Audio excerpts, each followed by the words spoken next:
একটি জার্সি, একটি জুতো কিংবা একটি বিজ্ঞাপন, এসবের পেছনে লুকিয়ে আছে বিলিয়ন ডলারের বাজার। বিশ্বকাপ মানেই শুধু ৯০ মিনিটের উত্তেজনা, গোল আর ট্রফির লড়াই নয়, মাঠের বাইরে নীরবে চলছে আরেক মহাযুদ্ধ, যেখানে অস্ত্র খেলোয়াড় নয়, বরং বিজ্ঞাপন, ব্র্যান্ড ভ্যালু কিংবা কোটি কোটি ডলারের ব্যবসা। এই লড়াইয়ের ময়দানে মুখোমুখি দুই জায়ান্ট, নাইকি ও অ্যাডিডাস। প্রশ্ন একটাই, ব্র্যান্ডের বিশ্বকাপ জিতবে কে? মার্কেটিংয়ের ভাষায় এই প্রতিযোগিতা আসলে সংখ্যার খেলা। কোনো ব্র্যান্ডের বাজার মূল্য কত বেশি, কার জার্সি বেশি বিক্রি হচ্ছে, কার বিজ্ঞাপন বেশি মানুষের কাছে পৌঁছাচ্ছে, এসব হিসেবে নির্ধারিত হয় এই অদৃশ্য বিশ্বকাপের বিজয়। বিশ্বকাপ ঘিরে এবারও নিজেদের সেরা অস্ত্র নিয়ে মাঠে নেমেছে দুই প্রতিষ্ঠান। বিজ্ঞাপনের দুনিয়ায় তারকার ঝলক দেখিয়েছে দুই ব্র্যান্ডই। নাইকি তাদের রিপ দ্য স্ক্রিপ্ট বিজ্ঞাপনে হাজির করেছে কিলিয়ান এমবাপ্পে, আর্লিং হালান্ড এবং ক্রিস্টিয়ানো রোনালদোর মতো বিশ্বখ্যাত ফুটবলারদের।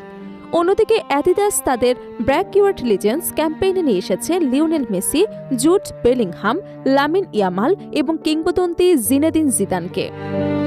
এমনকি সাবেক ইংলিশ তারকা ডেভিড বেকহ্যামের কৃত্রিম বুদ্ধিমত্তা ভিত্তিক সংস্করণও জায়গা করে নিয়েছে অ্যাডিডাসের বিজ্ঞাপনে। বর্তমানে বড় ক্রীড়া বিজ্ঞাপনগুলো আর শুধু প্রচারণা নয়, এগুলো অনেকটা হলিউডের সিনেমার মতো। বিশাল বাজেট, তারকার সমাগম আর আধুনিক প্রযুক্তির ব্যবহার, সব মিলিয়ে তৈরি হয় এক একটি বড় প্রোডাকশন।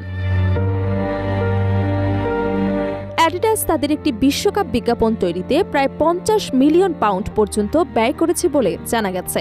তবে ডিজিটাল দুনিয়ায় দর্শক আকর্ষণের দৌড়ে এবার নাইকি এগিয়ে রয়েছে। নাইকির বিজ্ঞাপনে কোটি কোটি মানুষের কাছে পৌঁছালেও অ্যাডিডাসের প্রচারণা পেয়েছে ব্যাপক সাড়া। তবে শুধু অনলাইন নয়, বাস্তব জগতেও চলছে এই প্রতিযোগিতা। যুক্তরাষ্ট্রের নিউইয়র্ক শহরের মতো জায়গাগুলোতে দেখা গেছে দুই ব্র্যান্ডের আলাদা কৌশল। নাইকি যুক্তরাষ্ট্রের নিজস্ব ব্র্যান্ড হওয়া সত্ত্বেও ফুটবল বিশ্বকাপের সময় অ্যাডিডাসের জার্সি এবং পণ্য তরুণদের মধ্যে ব্যাপক জনপ্রিয়তা পেয়েছে। অনেক জায়গায় অ্যাডিডাসের ফুটবল জার্সি ফ্যাশন এবং স্ট্রিটওয়্যারের অংশ হয়ে উঠেছে। জাপান এবং কুরাকাওয়ের মতো দলের জার্সিও তরুণদের মধ্যে আলাদা আকর্ষণ তৈরি করেছে। ফলে বিশ্বকাপের আবহে ফুটবল শুধু মাঠে নয়, মানুষের দৈনন্দিন জীবনেও জায়গা করে নিচ্ছে। ফুটবল এখন আর শুধুমাত্র একটি খেলা নয়, এটি একটি বিশাল সাংস্কৃতিক শক্তি। সামাজিক যোগাযোগ মাধ্যমের যুগে একটি জার্সি কিংবা একটি বিজ্ঞাপনই মুহূর্তে কোটি মানুষের কাছে পৌঁছে যায়। আগে বিজ্ঞাপনের সময়সীমা গুরুত্বপূর্ণ ছিল, এখন গুরুত্বপূর্ণ হচ্ছে কত মানুষ একটি ভিডিও দেখছে, কতবার শেয়ার করছে এবং কত দ্রুত সেটি ভাইরাল হচ্ছে। বিশ্বকাপের কিট স্পন্সরশিপের হিসেবেও দেখা গেছে এবার অ্যাডিডাস কিছুটা এগিয়ে রয়েছে। বেশ কিছু জাতীয় দল অ্যাডিডাসের জার্সি ব্যবহার করছে, যেখানে নাইকিও বড় বড় দল নিয়ে মাঠে নামছে। অন্যদিকে পুমা এবং নিউ ব্যালেন্সের মতো ব্র্যান্ডও নিজেদের অবস্থান শক্ত করছে।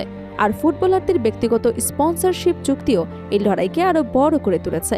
বিশ্বের শীর্ষ তারকাদের সঙ্গে কোটি কোটি ডলারের চুক্তির মাধ্যমে ব্র্যান্ডগুলো নিজেদের প্রভাব বাড়ানোর চেষ্টা করছে। ক্রিস্টিয়ানো রোনালদোর সঙ্গে নাইকির দীর্ঘমেয়াদী চুক্তি তার বড় উদাহরণ। একজন তারকার জনপ্রিয়তা একটি ব্র্যান্ডের পরিচিতি কয়েক গুণ বাড়িয়ে দিতে পারে। তবে শেষ পর্যন্ত এই ব্র্যান্ড বিশ্বকাপের চ্যাম্পিয়ন কে হবে তার উত্তর পাওয়া যাবে আর কিছু সময় পর। কারণ শুধু বিজ্ঞাপনের ভিউ বা জার্সি বিক্রি নয়, আসলে হিসেব হবে দীর্ঘমেয়াদী প্রভাব, বাজার দখল আর মানুষের ভালোবাসায়। মাঠে হয়তো একসময় শেষ বাঁশি বাজবে, ট্রফি উঠবে কোনো এক দলের হাতে, কিন্তু মাঠের বাইরে নাইকি আর অ্যাডিডাসের এই প্রতিযোগিতা চলবে আরও অনেক বছর। কারণ ফুটবলের গল্প শুধু গোল আর জয়ের নয়, এটি আবেগ, সংস্কৃতি আর বিলিয়ন ডলারের এক বিশাল ব্যবসায়ের গল্প।